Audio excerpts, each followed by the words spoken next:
결국은 이공계 인력들이 대우를 받는 그런 사회가 되는 게 가장 중요하다고 봐요. 사실은 한국의 위기라고 볼 수도 있어요.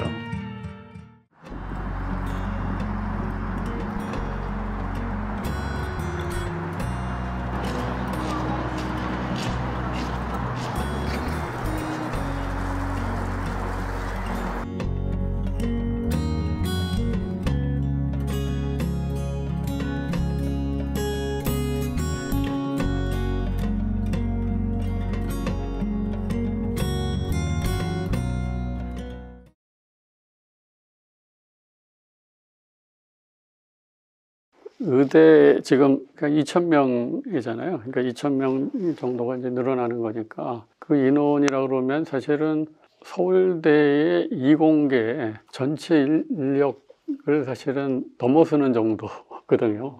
그러니까 어떻게 보면은 그 인력들이 고스란히 만약에 의대를 간다 그러면은 이공계가 그만큼 빠져나가는 셈이 되는 거죠. 그 다음에 이제 또 하나는 지금 뭐 카이스트, 지스트 뭐 그래서 지금 디지스트 뭐 이렇게 이제 따로 과학기술원들이 있는데 거기에 정원들을 전부 합친 것보다도 사실은 더 많습니다. 쉽게 생각을 하더라도 의대가 증원이 되는 것만큼 사실 그나마 이제 이공계 쪽에 우수 인력들이 좀 왔었는데 그 인력들이 고스란히 의대 쪽으로 빠져나갈 가능성이 충분히 있다 이렇게 볼 수 있어요.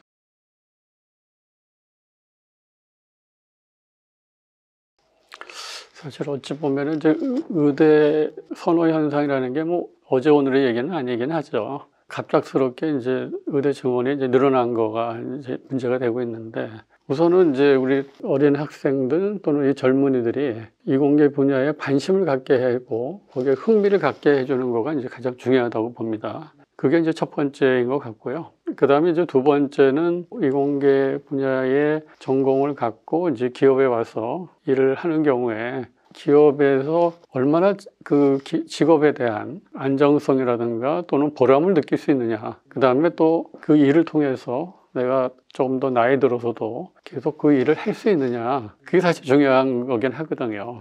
예를 들면 이제 삼성전자 같은 경우는 이제 마스터 제도라는 거가 있긴 있어요. 그래서 이제 임원으로 이제 승진할 때에 경영 임원의 이제 트랙으로 갈 것이냐, 아니면은 이제 계속해서 엔지니어로서의 트랙으로 갈 것이냐, 이제 그거를 정하는 트랙이 있습니다, 별도로. 그렇긴 한데, 그래도 이제 그런 인력들조차도 사실은 어느 정도 일을 하다가 이제 회사를 나와야 되는 경우가 많이 있거든요. 그러니까 이제 계속해서 이제 그 사람의 갖고 있는 그런 전문성을 계속 살릴 수 있어야 되는데 사실은 제도가 있긴 하지만 그게 이렇게 아주 원활히 잘 되고 있다 이렇게 볼 수는 없을 것 같고요. 그 다음에 이제 사실은 저는 이제 이런 거가 좀 필요할 것 같아요. 그러니까 특히 대기업 같은 경우는 그 마스터라고 하는 거에서 이제 시작을 하는데 그 중에서도 또 뛰어난 이제 그런 그 인력이 있다고 한다면 그런 분들은 조금 더 대우를 해줄 수 있을 것 같거든요. 그러니까 이제 뭐 또 펠로우라든가 뭐 이렇게 해서 또 그 붙일 수 있고 어떤 특정 분야의 어떤 그루로서 인정을 해줄 수 있거든요. 이제 그렇게 이제 어떤 특정 분야의 그루로서 이제 인정을 받게 되면 그런 분들에 대해서는 나이에 관계없이 뭐 그 회사를 다닐 수 있게도 하고 또 조금 더 그 파격적으로 연봉도 뭐 그 사장님보다 더 연봉을 높게 책정을 한다든가 그런 케이스들이 좀 많이 생겼으면 좋겠어요.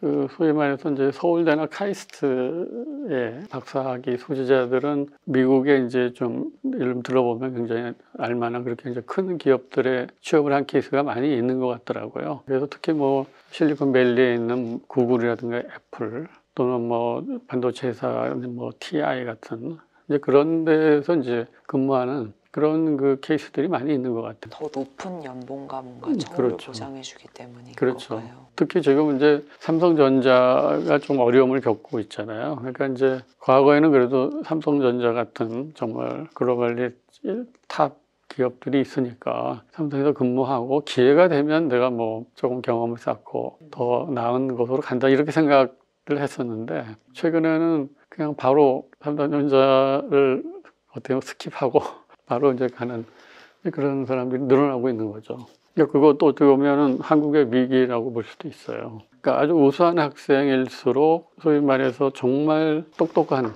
그런 인재들하고 경쟁도 해보고 싶고 거기에 걸맞는 대우도 받고 싶잖아요. 근데 그런 게 충족이 안 되면 뭐 언제든지 바깥으로 나갈 수 있겠죠.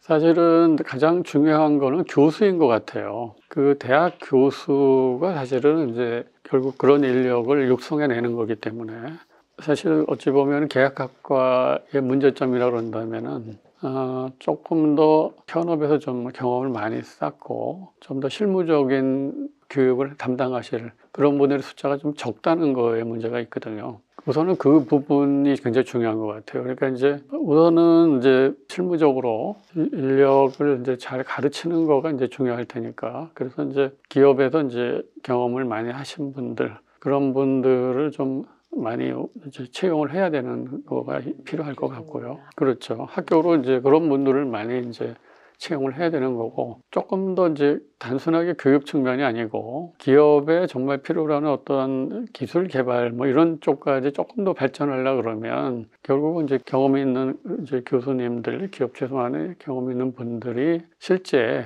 해당 기업에서 필요로 하는 그런 에로 기술을 미리 이제 그거를 파악을 해서 거기에 맞는 거를 한번 프로젝트로 한번 해보는, 조금 어떻게 보면은 현재가 아니라 다음 거가 되겠죠. 그런 거를 이제 대학교 한 4학년쯤 해가지고 1, 2, 3학년 동안 열심히 이제 현재 있는 것들을 이제 배운다는 의미로 하고, 한 4학년쯤 해가지고는 기업에서 이제 애로를 겪고 있는 거, 그런 기술들이 뭐냐, 또 이런 애로사항을 갖고 있는 또 뭐 프로젝트 같은 이런 것들을 잘 만들어 가지고 그런 것들을 이제 진행하다 보면 결국은 기술 개발 쪽까지 발전할 수 있겠죠.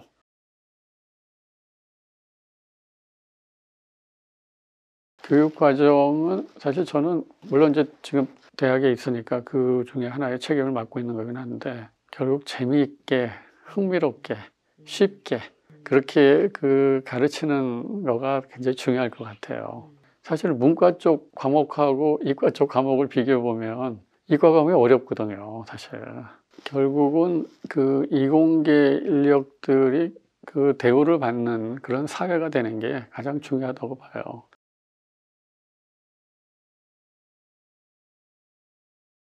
TSMC의 경우에 그 지금 가천대가 지금 하려고 하는 거를 미리 하는 영역이 하나 있더라고요.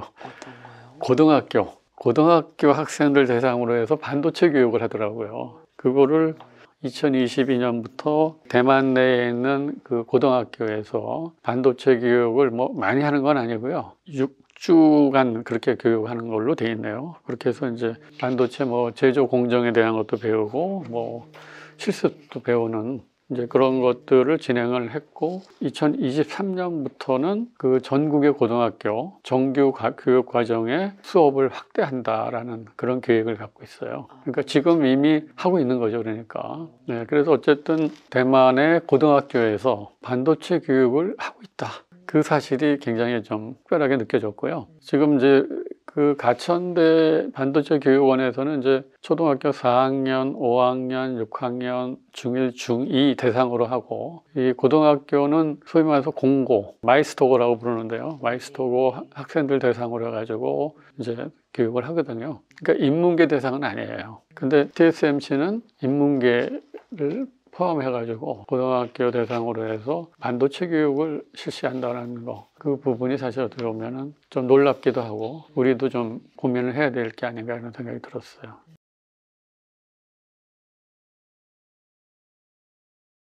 우리가 이제 사실 최근 들어서 이제 특히 그 중국의 어떤 위협에 대해서 많이 얘기를 하거든요. 근데 이제 예전에 뭐 한 5년 전 뭐 이렇게 놓고 보더라도요. 사실 중국이 시스템 반도체 설계라고 하는 그 분야에 있어서는 우리를 이미 추월했었어요. 그리고 나머지 부분들, 그러니까 시스템 반도체를 제조하는 파운더리라든가 또는 메모리에 있어서는 이제 플래시 메모리하고 그다음에 D램, 요 세 개의 분야에 있어서는 한국하고의 격차가 그래도 한 4, 5년 나는 거 아니냐 이렇게 생각하고 있었어요. 그랬었는데 최근 들어서 지금 보니까 뚜껑을 딱 열어보니까 굉장히 빠른 속도로 쫓아온 거예요. 파운드리도 SMIC라는 이제 기업이 있는데 거기가 지금 삼성을 막 거의 이렇게 막 쫓아오고 있단 말이에요. 그러니까 세계 3위가 돼버렸어요, SMIC가. 그러니까 지금 위협적이죠. 지금 삼성 파운드리는 지금 오히려 그 점유율이 떨어지고 있는 판이고, 그 다음에 이제 지금 메모리로 와서도 플래시 메모리 같은 경우, 특히 뭐 플래시 메모리는 좀 상대적으로 기술이 좀 그렇게 어렵지가 않아요. 그래서 더 금방 따라왔고, 최근 들어서는 D램에 있어서도 뭐 DDR4까지는 이미 다 따라왔고, DDR5도 지금 일부 어느 정도 수준에 있다, 이런 이제 지금 보도가 나오고 있을 정도거든요. 그 비결이 뭐라고 보실까요?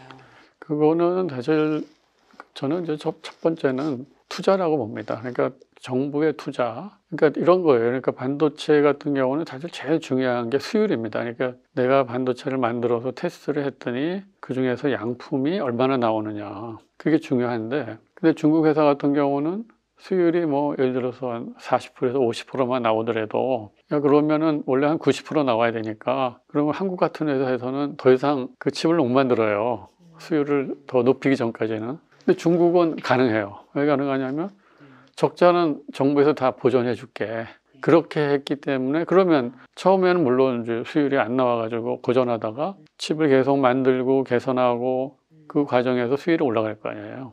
그러면서 따라 올라오고 있는 거죠. 이게 장치 산업의 특성상 개별 회사만 감당하기에는 어렵다는 말씀이시죠? 그럼요. 우선 이제 그 정부의 투자, 그게 이제 가장 중요하다고 볼 수 있고요. 그다음에 두 번째는 인재입니다. 인재, 인력. 인력도 중국은 사실 워낙 인구가 많잖아요. 그리고 가장 우수한 인력들이 이공계로 가고, 또 그 중에서도 또 우수한 인재들이 반도체를 하고, 우리랑 반대잖아요. 그러니까 그리고 거기다가 또 해외에서 뭐 미국이나 이런 데서 또 경험 쌓고 이랬던 인력들이 또 귀국을 하잖아요. 그 다음에 또 옆에 사실은 대만이라는 나라가 또 있잖아요. 사실은 그 중국하고 대만이 적대국인 거는 틀림없지만, 그렇지만 사실은 기술적인 측면 또는 인력적인 측면에서는 상당한 교류를 했던 것도 사실이에요. 그래서 빠른 속도로 이제 치고 올라갈 수가 있었던 거죠. 그러니까 이제 요약을 하면 결국은 투자, 그 다음에 인재, 두 가지로 요약할 수가 있습니다. 우리는 두 개가 다 약합니다, 지금. 투자를 얼마나 늘려야 된다고 보실까요? 이거는 뭐 조 단위의 투자니까, 예, 그러니까 뭐 얼마라고 그렇게 딱 말씀드릴 수는 없지만, 글쎄요, 그거는 뭐